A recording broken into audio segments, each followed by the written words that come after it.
নিষিদ্ধ পলিথিন ও শপিং ব্যাগে সয়লা বন্দরনগরী চট্টগ্রাম। বাজার হোক কিংবা গলি, ক্রেতা বিক্রেতা সবাই অভ্যস্ত এই নিষিদ্ধ পণ্য ব্যবহারে। এতে হুমকির মুখে নগরীর প্রাণ প্রকৃতি। এছাড়া বর্জ্য ব্যবস্থাপনায় হিমশিম খাচ্ছে সেবা সংস্থাগুলো। এদিকে পলিথিন ব্যবহার রোধে বিকল্পের সহজলভ্যতা বাড়ানোর তাগিদ পরিবেশবিদদের। আর অভিযানের চেয়ে সচেতনতার তৎপর প্রশাসন। এই ঈদে জামা জুতো অ্যাক্সেসরিজের ডিসকাউন্ট।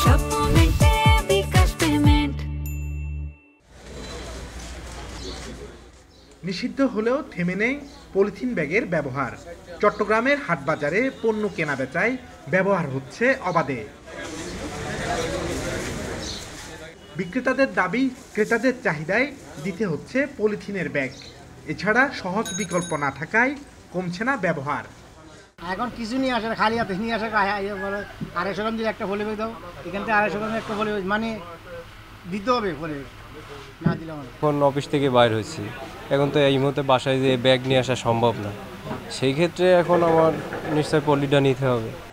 গবেষণা বলছে, নগরীতে প্রতিদিন প্রায় 3000 টন বর্জ্য উৎপন্ন হয়।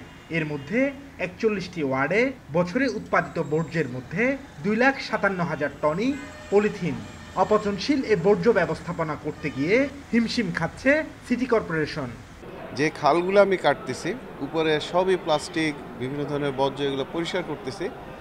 2 দিন পরে ঠিক আবার নিচের থেকে সেই প্লাস্টিক উঠে আসতেছে। তো এটা দেখা যায় যে খালটা হয়তো কোনো পরিষ্কারই করা হয় না।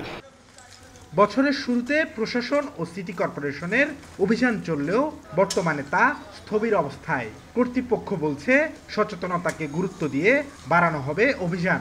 আসলে সাধারণ জনগণকে যতদিন পর্যন্ত সচেতন না হবে, তো মাইন্ডসেট চেঞ্জ করতে হবে। রাষ্ট্র একা দায়িত্ব নেবে তা না, পাশাপাশি যারা জেনারেল পিপল আছে তাদেরকেও সচেতন হতে হবে। নগরবাসীর সচেতনতা আর সহজ বিকল্প ছাড়া এই দূষণ থেকে মুক্তি মিলবে না, বলছেন পরিবেশবিদরা। এই বিকল্প পণ্যটা সহনীয় দামের মধ্যে যত দ্রুত বাজারে আনা যাবে, যত বেশি পরিমাণে বাজারে আনা যাবে, তত মঙ্গল হবে। সেটা পাটজাত হোক, অথবা ধানের খড়জাত হোক, অথবা আখের চোবড়া থেকে হোক, অথবা কলা গাছের চোবড়া থেকে হোক। পলিথিন ও প্লাস্টিক বর্জ্য নালা নর্দমা, খাল এবং জলাশয়ে জলাবদ্ধতা সৃষ্টির জন্য দায়ী। পাশাপাশি দূষিত হচ্ছে কর্ণফুলী নদী। Abdullah Rakib, independent news, Chittagong.